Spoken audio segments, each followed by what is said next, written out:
அனைவருக்கும் வணக்கம். இந்த மீட் டிஎன்பிசி அன்னைக்கு ஜிகே ஒன்றுன்னு ஒரு கொஸ்டின்ஸ் கொடுத்துட்டோம். அந்த ஹிஸ்ட்ரி ஃபுல்லாகவே கவர் பண்ணுற மாதிரி ஒரு 18 கொஸ்டின்ஸ் கொடுத்துருக்கேன். அந்த 18 கொஸ்டின்ஸ் வந்து நான் எதுக்காக கொடுத்துருக்கேன் அப்படின்னா, ஒரு ஸ்டிமுலேட் பண்ணி விடுறது. அதாவது ஒன்று தொடங்கி வைக்கிறது. உங்கள் மனசில் வந்து சிந்து மக்கள் அறிந்திராத விலங்கு அப்படின்னு கேட்கக்குள்ள அதோட டீட்டெயிலாக உங்களுக்கு தெரியும் அப்படிங்கிறதுக்காக. இந்த இதுமாரி டீட்டெயிலாக ஒரு ஒரு இது ஒரு கொஸ்டின்ஸ் கேட்டால் அந்த புக்கை ரெஃபர் பண்ணி எல்லாத்தையும் எழுதணும், சம்மந்தப்பட்ட விஷயங்கள் எல்லாம். இப்போ வந்து இது ஜென்ரலாக குரூப் 1 குரூப் 2க்கெல்லாம் பயன்படுற மாரி இந்த கொஸ்டின்ஸ் எடுத்திருக்கேன். அடுத்த வாட்டி பார்த்தீங்கன்னா, நம்ம 10th இதிலே 10th புக்கில் இருக்குது அப்படின்னு சொல்லியே கொஸ்டின்ஸ் நான் தரேன். இப்போ வந்து இந்த முதல் கேள்வி என்ன கேட்டிருக்குன்னா, சிந்து சமவெளி மக்கள் அறிந்திராத விலங்கு. ஆரியர்களை பொறுத்த வரைக்கும் அவங்க நாகரிகம் வந்து கிராம நாகரிகம். அவங்களுக்கு தெரிஞ்ச உலோகம் வந்து இரும்பு. குதிரையை பற்றி ஆரியர்களுக்கு தெரியும். ஆனால் சிந்து சமவெளி மக்களுடைய இது வந்து தெரிஞ்ச உலகம் என்னென்னா செம்பு தெரியும். அவங்க நகர நாகரிகம். நாய் யானைகள்லாம் வளர்த்தாங்க. அரச மர வழிபாடெல்லாம் பண்ணாங்க. ஆனால் சிந்து சமவெளி மக்களுக்கு குதிரையை பற்றி தெரியாது. சிந்து சமவெளி மக்கள் அறிந்திராத விலங்கு குதிரை. சிந்து சமவெளி மக்களுக்கு குதிரையை பற்றி தெரியாது. 2வது, காயத்ரி மந்திரம் எந்த கடவுளுக்காக பாடப்பட்டது? இதுமாரி நீங்கள் இதோட எலாபரேட்டாக எழுதணும். நிறைய எழுதியிருக்கேன். நிறைய கொஸ்டின்ஸ் எலாபரேட்டாக சொல்லியிருக்கேன். நிறைய சொல்லியிருக்கேன்.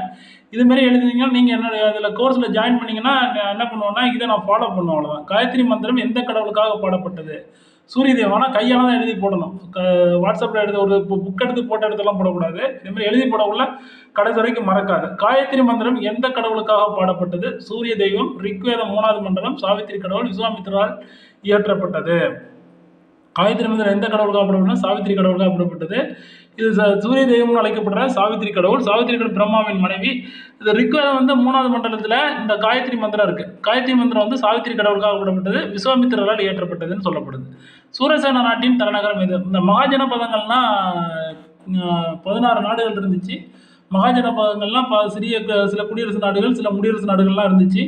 அது கிமு 7ஆம் நூற்றாண்டில் கிமுங்கிறது ஆண்டு குறைஞ்சிக்கிட்டே வரும். 7ஆம் நூற்றாண்டு, அதுக்கடுத்து 6ஆம் நூற்றாண்டு வரும், 5ஆம் நூற்றாண்டு வரும், கிறிஸ்து பிறப்பதற்கு முன்பு.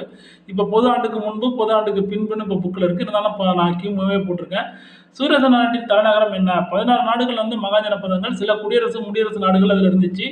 கிமு 7ஆம் நூற்றாண்டில் தொடங்கி கிமு 6ஆம் நூற்றாண்டில் வந்து அவந்தி, கோசலம், மகதம், வத்சம் நாடுகள் வந்து 7ஆம் நூற்றாண்டில் பீக்கில் இருந்துச்சு. 6ஆம் நூற்றாண்டில் அவந்தி, கோசலம், மகதம், வத்சம் நாடுகள் மட்டும்தான் எஞ்சினுச்சு. இந்த சூரசேன நாட்டின் தலைநகர் மதுரா. சௌரசேனிங்கிற ஒரு தலைநகரம் இருந்துச்சு. இதோட அரசர் வந்து உக்கிரசேனர். அங்குத்திர நிகாயா இல்லைன்னா நிகயம். அதாவது இப்போ டிஎன்பிசி கொஸ்டினில் டக்குன்னு அங்குத்திர நிகாயான்னு ஒரு சொல்லுவாங்க. ஆஹாஹா, இந்த ஆன்சர் இல்லையே அப்படின்னு பார்க்கக்கூடாது. அங்குத்திரா நிகயம்னாலும் தான் அங்கூத்திரா நிகாயம்னு போடுவாங்க. இதுமாரி அந்த ஸ்பெல்லிங்கை ஒன்று கூட்டி குறைச்சி போடாது. இங்கிலீஷில் எழுதக்குள்ள அப்படி எழுதுவாங்க. அப்படி எழுதக்குள்ள நீங்கள் பார்த்தீங்கன்னாக்கா இதை எப்படி இருந்தாலும் இந்த ஆன்சர் இருக்கும், இல்லாமல் இருக்காது. அதை பார்த்து எழுதிடணும். என்ற புத்தநூல் 16 அரசர்களை பற்றி கூறுகிறது. அவந்திங்கிற ஒரு நாடு வந்து மகாஜனபதத்தில் இருந்தது. இதோட தலைநகரம் உஜ்ஜயினி. அவந்தி நாட்டின் தலைநகரம் உஜ்ஜயினி. இன்னொன்று தெரிஞ்சுங்க, குரூப் 1 பொறுத்த வரைக்கும் இந்த 16 மகாஜனபதங்களில் அதன் தலைநகரம் என்ன, அதில் சிறந்த அரசர் யார், அது எந்த ஆற்றங்கரையில் இருந்துச்சு, அது தற்பொழுது எந்த நாட்டோட எந்த பகுதி, தற்போதைய இந்தியாவில் அது எந்த பகுதி அப்படின்னு கேட்பாங்க. நல்லா வாங்க வச்சுங்க. இது வந்து குரூப் 1 பொறுத்த வரைக்கும் இதெல்லாம் தெரிஞ்சு வச்சுக்கிட்டது நல்லது.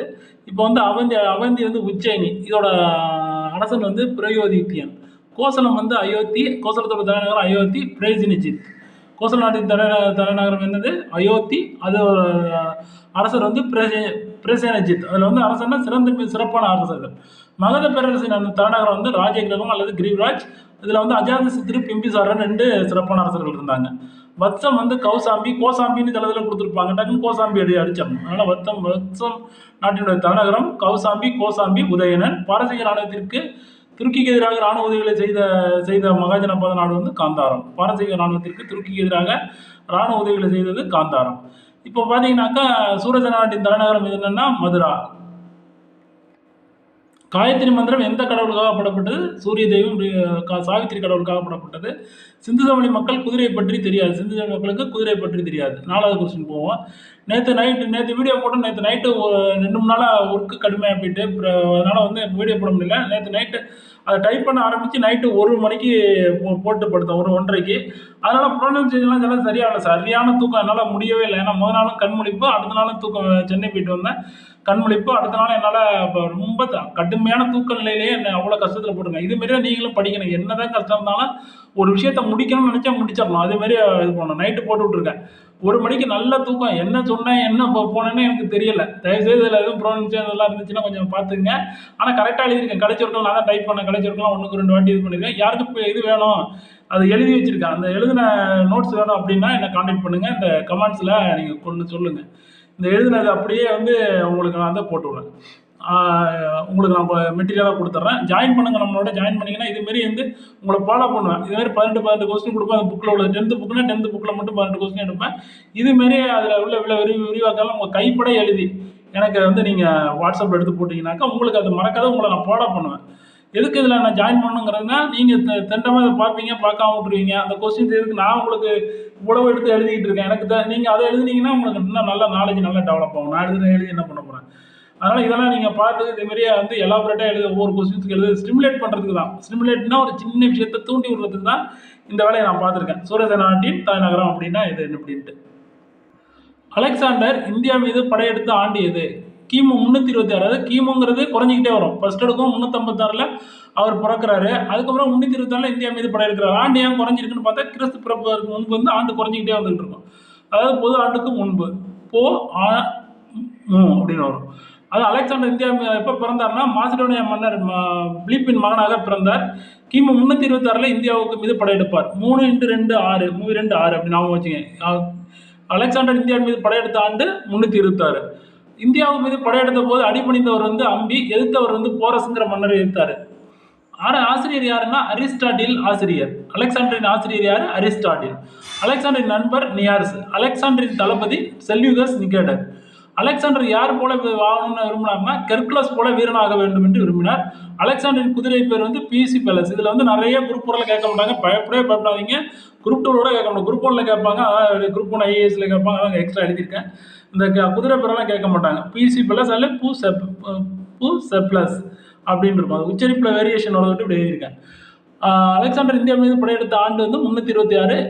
3x6 அப்படின்னு ஞாபகம் வச்சிங்கன்னா நான் எப்பயுமே மறக்காது. எனக்கு அதனால தான் இன்றைக்கும் மறக்காது. எப்போ கேட்டாலும் அலெக்சாண்டர் இந்தியா மீது படையெடுத்து 326 சொல்லுவோம். 3x2 6 அப்படி ஞாபகம் வச்சிங்க. 3x2 6 326 இந்தியா மீது படையெடுத்த ஆண்டு. அலெக்சாண்டர் எதிர்த்தவர் வந்து அடிபணிந்தவர் வந்து அம்பி, எதிர்த்தவர் வந்து போரஸ் மன்னர். அலெக்சாண்டரின் தளபதி வந்து செல்யூகஸ் நிகேடர். அலெக்சாண்டர் நண்பர் வந்து நியார்ஸ். கெர்குலஸ் போல வீரனாக வேணும்னு விரும்பினாரு. அலெக்சாண்டர் அப்பா பேர் வந்து மாசிடோனியன் மன்னர் பிலிப். அலெக்சாண்டரின் குதிரை பேர் வந்து புசெப்ளஸ். அலெக்சாண்டர் எப்போ இறந்தார்னா கிமு 323 ஜூன் 11 பாபிலோனில் இறந்தார். அலெக்சாண்டர் படையெடுத்த ஆண்டு 326. அடுத்தது 6வது கொஸ்டின். நம்ம 18 கொஸ்டின் நேற்று போடுறதா இருந்துச்சு. நேற்று நான் கொஞ்சம் சென்னை வரையிலும் போயிருந்தேன். அப்புறம் ஒர்க்கு ரொம்ப முடியல. நேற்று நைட்டு வந்து விடிய உட்காந்து அடிச்சிருக்கேன். ஒரு 1:30க்கு போல் போட்டு விட்டேன். அவ்வளோ தூக்க கழகத்தில் போட்டதை விட்டு கொஞ்சம் ப்ரொனன்சியேஷன்லாம் கொஞ்சம் இதாக இருக்காது. இருந்தாலும் கொஞ்சம் ஃபாலோ பண்ணிங்க. ஆனால் கரெக்டாக அடிச்சிருக்கேன். அதுக்கான பொருளெல்லாம் கரெக்டாக அடிச்சிருக்கேன். இருந்தாலும் கொஞ்சம் பார்த்துக்குங்க. இது வந்து அலெக்சாண்டர் அடுத்த 18 கொஸ்டின் மட்டும்தான் நான் சொல்லுவேன். அதுக்கு அடுத்த 18 கொஸ்டின்லாம் நீங்கள் தான் இதேமாரி எழுதி நீங்களே என்னோட ஜாயின் பண்ணிங்கன்னா நம்ம கோர்ஸில் ஜாயின் பண்ணிக்கிட்டீங்கன்னாக்கா நீங்கள் வந்து எழுதி எனக்கு வாட்ஸ்அப்பில் எழுதி அனுப்பிவிடணும். அப்படி கோர்ஸில் ஜாயின் பண்ணலாம்னா நீங்களே எழுதிக்க வேண்டியதான். நான் வந்து உங்களை ஃபாலோ பண்ணுவேன். அவ்வளோதான். நீங்கள் எழுதிட்டீங்களாங்கிறத ஃபாலோ பண்ணுவேன். நீங்கள் எழுத மாட்டீங்க, ஓனாக இருந்தீங்கன்னா பார்த்துட்டு அப்படியே விட்டுருவீங்க. நான் உங்களை ஃபாலோ பண்ணால் இதெல்லாம் எழுதுவீங்க. இதுமாதிரி டீட்டெயிலாக எழுதி எனக்கு போட்டு விடணும். 18 கொஸ்டின் கேட்டுக்கிட்டே இருப்பேன். அடுத்தது நான் சொல்லிவிடுவேன் இந்த புக்கில் இருக்குது அப்படின்ட்டு. இது வந்து ஜென்ரலாக எல்லாத்தையும் எழுதியிருக்கேன். அது அப்படி வேண்டியதில்லை. அந்த புக்கில் உள்ளதை மட்டும் நீங்கள் ஃபாலோ பண்ணிக்கிட்டால் போதும். அடுத்தது 6வது கொஸ்டினுக்கு போவோம். கலிங்க போர் எந்த ஆண்டு நடைபெற்றது? கலிங்கம்ங்கிறது தற்போதைய ஒரிசா பகுதி. கிமு 261 கலிங்க போர் நடந்துச்சு. அசோகர் தனது 13வது பாறை கல்வெட்டில் வந்து கலிங்க போர் பற்றிய குறிப்புரை எழுதியிருக்கிறார். சிலதில் கொஞ்சம் கூட எழுதியிருக்கேன். அட்வான்ஸ் நிறைய கிங்ஸ் எழுதியிருக்கேன். சிலதில் கம்மியாக எழுதியிருக்கேன்.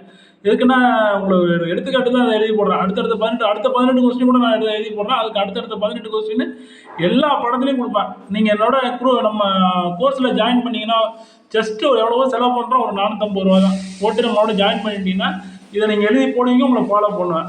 நீங்கள் எழுதிட்டீங்களா உங்களை ஃபோன் அடிச்சு எங்கள் ஸ்டாஃப்லாம் கேட்பாங்க. அதுமாதிரி கலிங்கம்னா தற்போதைய ஒரிசா. கலிங்க போர் நடைபெற்ற ஆண்டு கிமு 261. அசோகர் தனது 13ஆம் பாறை கல்வெட்டில் கலிங்க போர் பற்றிய குறிப்புரையை குறிப்பிட்டிருக்கிறாரு. இது வந்து இந்த 450 ரூபாங்கிறது இறுதி வரை நீங்கள் எவ்வளோ நாள் வேணாலும் படிச்சுக்கலாம். அது பிரச்சனை கிடையாது. உங்களை நான் வந்து நீங்கள் ஃபாலோ பண்ணணுங்கிறதுக்காக தான். நீங்களும் ஃபாலோ பண்ணணும், நானும் ஃபாலோ பண்ணணுங்கிறது தான் இருந்தது. நாலந்தா பல்கலைக்கழகத்தை நிர்மாணித்தவர் யார்? கலிங்க போர் வந்து கிமு 261. அடுத்த எக்ஸாம் மட்டும் தான் இந்த மாதிரி டீட்டெயிலாக கின்ஸ் போடுவேன். அதுக்கு அடுத்ததெல்லாம் நீங்களே எழுதிங்கன்னா நம்ம ஸ்டூடெண்ட் மட்டும் நீங்கள் எழுதி எனக்கு வாட்ஸ்அப்பில் போட்டு விடணும் டீட்டெயிலாக எழுதுனது. அதை எழுத நான் பார்க்கணும், சும்மா விட்டுறக்கூடாது. நாலந்தா பல்கலைக்கழகத்தை நிர்மாணித்தவர் யார்? கிபி 5ஆம் நூற்றாண்டில் குமாரகுப்தர் தோற்றுவிச்சார். நாலந்தா பல்கலைக்கழகத்தை தோற்றுவித்தவர் வந்து குமாரகுப்தர். மகாயான புத்தமத போதனைகளை இந்த பல்கலைக்கழகம் மேற்கொண்டுச்சு. கிபி 12ஆம் நூற்றாண்டில் பக்தியார் கில்லிஜி மடத்தை அடித்து புத்தக துறவிகளை கொண்டு நூலகத்தை எரிச்சார் இந்த நாலந்தா பல்கலைக்கழகத்தை. விக்ரமசீலா பல்கலைக்கழகம் தர்மபாலர் கிபி 8ஆம் நூற்றாண்டில் பீகாரில் தொடங்கப்பட்டுச்சு. ஃபர்ஸ்ட் நாலந்தா பல்கலைக்கழகம், அதுக்கு அடுத்தது இது தொடர்ந்துச்சு. கிபி 2009 ஜனவரி 9ஆம் நாள் நாலந்தா பல்கலைக்கழகம் பாரம்பரிய சின்னம் என்று யுனெஸ்கோவால் அறிவிக்கப்பட்டது. ஆனால் இந்தியாவில் மிக பழமையான பல்கலைக்கழகம் எதுன்னா தட்சசீலா பல்கலைக்கழகம் கிமு 5ஆம் நூற்றாண்டிலேயே தொடங்கப்பட்டது. நாலந்தா பல்கலைக்கழகத்தை நிர்மாணித்தவர் குமாரகுப்தர். நாலந்தா பல்கலைக்கழகத்தை நிர்மாணித்தவர் குமாரகுப்தர். அடுத்தது சாதவாகனர்களின் தலைநகரம் பிரதிஷ்டனா. அப்புறம் வந்து இன்னொரு இது வந்து அமராவதி பைத்தானும் சொல்கிறாங்க, ஸ்ரீகாகுளம். இது மூணுமே சாதவாகனர்களின் தலைநகரம்னு சொல்கிறாங்க. இது வந்து ஆந்திர பிரதேஷ், தெலுங்கானா, மகாராஷ்டிரத்தை உள்ளடக்கிய பகுதி சாதவாகனர்களுடைய ஆட்சி பகுதியாக இருந்தது. இந்த சாதவாகனர் வம்சத்தை தொடங்கியவர் சிமுகன் அல்லது சிமுகா, இவர் தான் தொடங்கினார். ரெண்டு பேரும் ஒரே பேர் தான். கௌதமபுத்தர் சதர்கனி, புலாமி சதர்கனி, இவங்க வந்து சிறப்பான அரசர்கள். அடுத்தது விஜயநகர பேரரசை தோற்றுவித்தவர் யார்? விஜயநகர பேரரசை தோற்றுவித்தவர் யாருன்னு பார்த்தீங்கன்னாக்கா கிபி 1336 ஹரிகரர் புக்கர் துங்கபத்திரை ஆற்றங்கரையில் இந்த விஜயநகர பேரரசை தோற்றுவிச்சாங்க. இதில் ஹரிகரர் வந்து கிபி 1336 சகோதரர்கள். 1336 1356 வரைக்கும் விஜயநகர பேரரசை வந்து பேரரசுடைய 1356 வரைக்கும் இந்த விஜயநகர பேரரசுடைய ஆட்சியை விஜயநகர பேரரசை பகுதிகளை இவர் ஆண்டு வந்தார், தொடங்கி வச்சார். விஜயநகர பேரரசை தோற்றுவித்தவர் ஹரிகரர் புக்கர் கிபி 1336. ஹரிகரர் வந்து கிபி 1336 வந்து 56 ஆட்சி பண்ணார். இவர் வந்து சங்க வம்ச அரசர். ஜனவரி 26 கிபி 1865 தலைக்கோட்டா போர்னு சொல்கிறாங்க. இதில் வந்து இது தலைக்கோட்டை போருக்கும் ஹரிகரருக்கும் எந்த சம்மந்தம் இல்லை, நான் ஜென்ரலாக சொல்கிறேன். விஜயநகர பேரரசு வீழ்ச்சியடைய தலைக்கோட்டை போர் காரணமாக இருந்துச்சு. அடுத்தது கிருஷ்ணதேவராயர் எப்பிரிவை சார்ந்த அரசர் ஆவார். அது எந்த எப்பிரிவைனாக்கா, அதாவது இந்த விஜயநகர பேரரசு வந்து 4 வம்ச அரசர்களால் ஆளப்பட்டது. 4 வம்ச அரசர்கள். 1 சங்கம, 2 சாளுவ, சான்னு வச்சுங்க. ஃபர்ஸ்ட் சா, அதுக்கடுத்து சாவண்ணா வரும். அப்படின்னா சங்கம, சாளுவ, துளுவ, ஆரவீடு மரபுகள் ஆண்டன. ஆரவீடு அரவீடுன்னு சொல்றாங்க, அதனால தான் 2க்கு 2 எழுதியிருக்கேன். ஆனால் சங்கம, சாளுவ, துளுவ, ஆரவீடு வம்ச அரசர்கள் மட்டும்தான் ஆண்டாங்க. 4 வம்ச அரசர்கள் நல்லா தெரிஞ்சுங்க. 4 வம்ச அரசர்கள். கிருஷ்ணதேவராயர் எப்படி சேர்ந்த அரசர்னு கேட்டிருக்கு. அதுக்கு விளக்கம் அப்படின்னு எடுத்திருக்கேன். அடுத்த 10th புக் ஹிஸ்ட்ரி புக்கில் ஒரு கொஸ்டின்ஸ் நான் ரைஸ் பண்ணுவேன். அதை ஃபுல்லாக புக்கை பார்த்து நிறைய இன்ஃபர்மேஷனை நீங்கள் கேதர் பண்ணி எனக்கு வாட்ஸ்அப்பில் போட்டுடணும். அது எழுதக்குள்ள உங்களுக்கு கடைசி வரைக்கும் மறக்காதுங்கிறத தான் எழுத சொல்கிறேன். சங்கம, சாளுவ, துளுவ, ஆரவீடு மரபுகள் வந்து ஆண்டிச்சு. இதில் ராமராயருங்கிறவர் கடைசி அரசர். அது ஆரவீடு வம்ச அரசர். ஃபர்ஸ்ட் சங்கம வம்சம், அதுக்கடுத்து சாளுவ வம்சம், அதுக்கடுத்து துளுவ வம்சம், லாஸ்ட்டாக வீடு ஆரவீடு வம்சம் ஆரம்பிச்சு. அது அரவீடுன்னு சில தினத்தில் கொடுத்துட்றாங்க, அதனால் அரவீடுன்னு வச்சுங்க, ஆரவீடுன்னு வச்சுக்கிட்டாலும் சரி. சங்கம, சாளுவ, துளுவ, ஆரவீடு வம்சங்கள் தான் ஆண்டது. விஜயநகர பேரரசுடைய வம்சம் என்னது? சங்கம, சாளுவ, துளுவ, ஆரவீடு வம்சங்கள் ஆண்டுச்சு. ராமராயர் கடைசி அரசர், அது ஆரவீடு வம்சத்தை சேர்ந்தவர். கிருஷ்ணதேவராயர் வந்து துளுவ வம்சத்தை சேர்ந்தவர். இவர் எழுதின நூல்கள் பார்த்தீங்கன்னா ஆமுக்த மால்யாதா என்ற நூல் எழுதியிருக்காரு. இவர் ஆண்டாளின் கதையை விரிவாக்கிறது. இது தெலுங்கில் உள்ள 50 காப்பியங்களில் ஒன்று. கிருஷ்ணதேவராயர் வந்து பிற நூல்கள் என்னென்னு பார்த்தா ஜாம்பாவதி கல்யாணம், மதலாச சரிதா, சத்தியவாடு, இந்த நூல்கள் எல்லாம் அவர் எழுதியிருக்காரு. விஜயநகர பேரரசு என்னென்ன வம்சங்களை சேர்ந்தது? சங்கம, சாளுவ, துளுவ, ஆரவீடு. 4 வம்சம் நல்லா நாம வச்சுங்க. சங்கம, சா து ஆ, சங்கம, சாளுவ, துளுவ, ஆரவீடு. 4 வம்சம் தான். அரவீடு இருக்க 5வது வம்சமாக சேர்த்துக்காதீங்க, 4 வம்சம் தான். சங்கம, சாளுவ, துளுவ, ஆரவீடு லாஸ்ட்ல வருது. முதல்ல தொடங்கி வச்சது சங்கம வம்சம் தான் இருக்கும், லாஸ்ட் முடிகிறது வந்து ஆரவீடாக தான் இருக்கும். நான் வச்சுங்க, கடைசி அரசர் ஆரவீடு வம்சமாகவும் முதல் வம்சம் வந்து சங்கம வம்சம் தான் இருக்கும். கிருஷ்ணதேவராயர் வந்து துளுவ வம்சத்தை சேர்ந்தவர். இதெல்லாம் கேட்டிருக்காங்க கொஸ்டின் இருக்கு டிஎன்பிசியில். இதில் சம்பந்தமாக கொஸ்டின்ஸ் எல்லாம் வந்திருக்கு.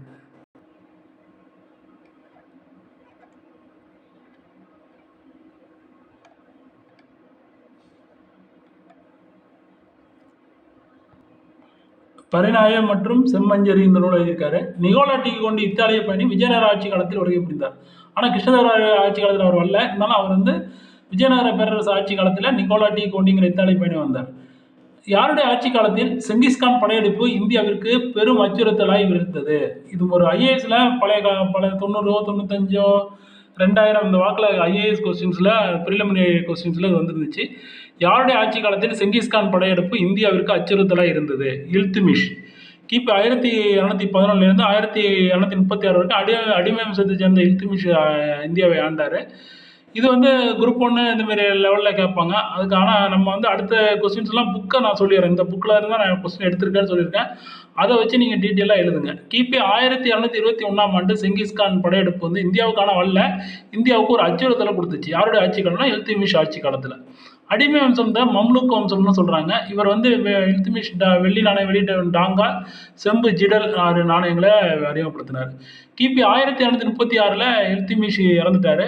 அவருடைய மகள் ரஷ்யா பேகம் இவங்க அடுத்தது ஆட்சி பொறுப்பேற்கிறாங்க. முதல் பெண் முஸ்லீம் பெண், இவங்க தான் இந்தியாவை ஆண்ட முஸ்லீம் பெண், ரஷ்யா சுல்தான் பேகம். சாலிசா என்ற அதிகாரப்பூர்வ பிரபுக்களை நியமனம் செய்தது இல்துமிஷ். இந்த செங்கிஸ்கான் யாருன்னா மங்கோலிய இனத்தை சேர்ந்தவர். இந்த செங்கிஸ்கான் பாபர் தாயார் வழியில் செங்கிஸ்கான் பாபருக்கு முன்னோர்களாக வரக்கூடியவர்கள் தான் இது மங்கோலியர்கள். துருக்கியர்கள் தந்தை வழியில் முன்னோர்கள் பாபருக்கு துருக்கியர்கள். யாருடைய ஆட்சி காலத்தில் செங்கிஸ்கான் படையெடுப்பு இந்தியாவிற்கு அச்சுறுத்தலாக இருந்ததுன்னு பார்த்தீங்கன்னா இல்துமிஷ் ஆட்சி காலத்தில். ராஜதரங்கனியை இயற்றியது யார்? கல்கணன் இது மாதிரி கொஸ்டின்ஸில் நம்ம ஒரு சிலது டக்குன்னு இப்படி கொடுத்துருப்பாங்க. எதாக இருந்தாலும் அந்த வேர்டு தான் அப்படின்னு நாம வச்சுட்டு நீங்கள் எழுதிடணும். இது ராஜதரங்கனி எழுதியது யாருன்னா கல்கணன் அப்படின்னு கூட கொஸ்டின்ஸில் வரும். சமஸ்கிருத மொழியில் எழுதினார். ராஜதரங்கனின்னா மன்னர்களின் நதி. இது காஷ்மீரின் வரலாறை பற்றி கூறுகிறது. ஜிவாஜி முடிசூட்டி கொண்ட ஆண்டு எது? கிபி 1674 ஜூன் 5 ரைகாட் அரண்மனைன்னு சொல்லுவாங்க. ராய்காட் அரண்மனைன்னு வரும். கொஸ்டினில் ஒவ்வொரு வாட்டி ஒவ்வொரு வார்த்தையெல்லாம் எடுத்திருப்பாங்க. இருந்தாலும் இது எல்லாமே ஒரே வார்த்தை தான். இது ரெண்டு வந்துச்சுன்னா ரைகாட்னு எழுதுங்க. இது ஏதாச்சும் ராய்காட் அப்படின்னு வரும். முடிச்சுடுது 1674 ஜூன் 5 ரைகாட் அரண்மனையில் முடிச்சுட்டு ஒன்று இருந்துச்சு. 18 கொஸ்டின் நம்ம கொடுத்துருந்தோம் ஜிகே. நேற்று ஆன்சர் பண்ணுறதா இருந்தோம், ஆனால் எனக்கு வேலை ஜோலினால பண்ண முடியல. நேற்று நைட்டு 1 மணி வரைக்கும் அடிச்சுட்டு அதுக்கு பிறகு 1 மணிக்கு போட்டுட்டு படுத்தேன். 1 மணி to 2:30 தான் அந்த பழைய வீடியோவுக்கு வீடியோவில் நிறையா நான் போட்டது இந்த கலைச்சொற்கள். அதனால் எனக்கு சுத்தமாக சரியான தூக்க கலத்தில் போட்டது. அதில் ஏதாச்சும் ப்ரொனன்சியேஷன் தப்பாக இருந்தால் இது பண்ணுங்கள். இருந்தாலும் அதில் இருக்காது. மேக்ஸிமம் பொருளெல்லாம் கரெக்டாக அடிச்சிட்டேன். ஆனால் தூக்க கலக்கத்தில் எப்படியோ போட்டு அந்த வீடியோ முடிச்சிட்டேன். ஜிவாஜி முடிசூட்டி கொண்ட ஆண்டு கிபி 1674 ஜூன் 5 ரைகாட் அரண்மனையில் முடிசூட்டினார். இவருடைய பிறப்பு 1627ன்னு சில பேர் சொல்கிறாங்க. ஆனால் 19/2/1630 சிவனேரி கோட்டையில் பிறந்தது தான் உண்மையான வயசு அப்படின்னு சொல்லப்படுது. அடில்ஷாட்டை தோரணக்கோட்டை முதல்ல சிவாஜி கைப்பற்றினார். இதுதான் அவர் கைப்பற்றின முதல் கோட்டை.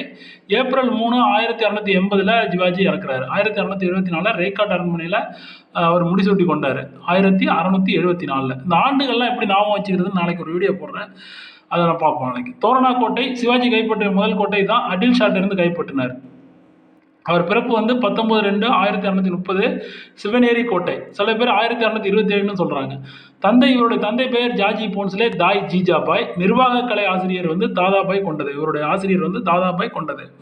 தந்தை ஜாஜி போன்ஸ்லே, தாய் ஜீஜாபாய். இவர் கொரில்லா போர் முறையை அறிமுகப்படுத்தி அதை கொரில்லா போர் முறையில் தான் எல்லாரோடையும் போர் புரிந்தார். இவர் மலை எலின்னு அவுரங்கசீப் சொல்லுவார்.